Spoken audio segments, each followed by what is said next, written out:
L'acétone ou la crise d'acétonémie chez les patients diabétiques, c'est une complication métabolique du diabète. Je veux être très simple dans l'explication.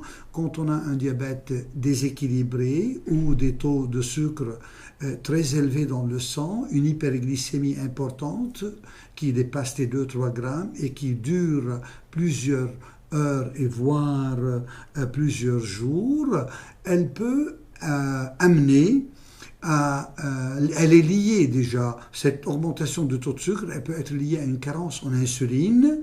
Et comme l'organisme ne peut pas utiliser le glucose qui est dans l'organisme par la carence de l'insuline, donc il produit de l'acétone. C'est un produit de dégradation des tissus graisseux et des tissus protéiques qui se transforment en corps cétoniques. Quand il y a de l'acétone dans les urines, où on peut maintenant le tester même dans le sang, avec certains appareils lecteurs glycémiques, par des bandelettes, qu'on les appelle les bandelettes d'acétonémie, la recherche de l'acétone dans le sang, c'est un risque d'une décompensation du diabète et il faut agir rapidement pour éviter le coma acido-cétosique diabétique.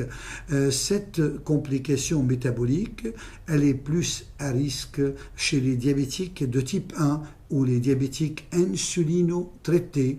Donc, on explique aux patients diabétiques, quand vous avez des chiffres glycémiques très élevés, il faut rechercher l'acétone dans les urines ou dans le sang. Et quand il y en a de l'acétone, ça veut dire que c'est un signe de gravité de la maladie dans l'immédiat, où il y a le risque de décompensation du diabète. Il faut rapidement s'hydrater correctement et faire des suppléments d'insuline, des doses d'insuline supplémentaires pour baisser le taux de sucre et éviter l'acidocétose diabétique.